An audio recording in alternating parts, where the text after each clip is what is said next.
Get your pens and highlighters ready. We're here to give you some tips for your fantasy football drafts. Today I'm joined with PFW fantasy expert Mike Wilkening, and we're going to talk about some sleepers at the running back position. Used to be the top position in fantasy football. I think some quarterbacks have kind of taken over that, but you still need to have those 2 running backs in your lineup, maybe 3 if there's a flex. And here's some guys that you think will be available for a lot of owners late in rounds that get some good value from, starting with Jets running back Shonn Greene. The reason why I like Shonn Greene is that I think there's kind of a Shonn Greene fatigue that's going on. I think he was a sleeper a number of years back, didn't perform as well as people would have hoped.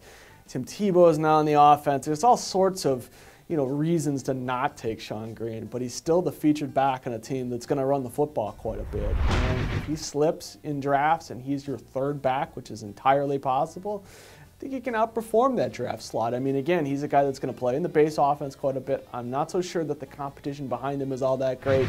He might be a guy that you can steal again, and he can maybe outperform expectations for once. Well, we know with Rex Ryan and Tony Sperano, the Jets are going to run the ball. They've talked about all offseason, ground and pound. So support Shonn Greene, who put up big numbers last year, but not really in the touchdown category, and we'll see how Tebow affects that. The next player on the list is always a frustrating guy for fantasy owners. You never know what you're going to get out of him week in, week out, and that's Panthers running back Jonathan Stewart.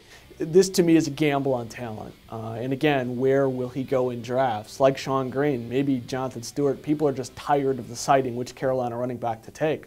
Well, for me, I'm going to take the younger back. I'm going to take the very talented back, a guy who could have a breakout season at any time. He's had some big stretches for fantasy owners before.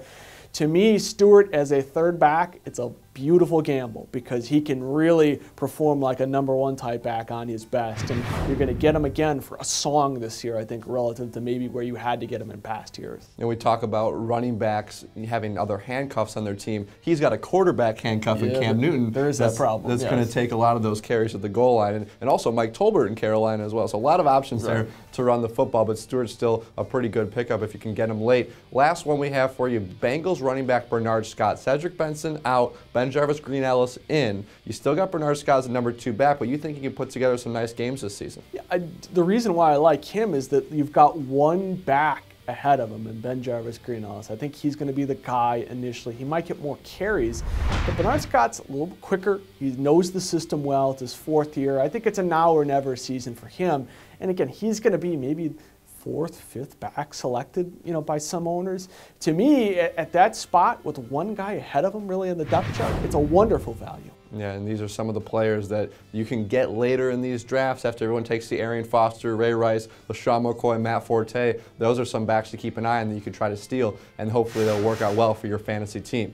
For all of our fantasy content, head to the website profootballweekly.com.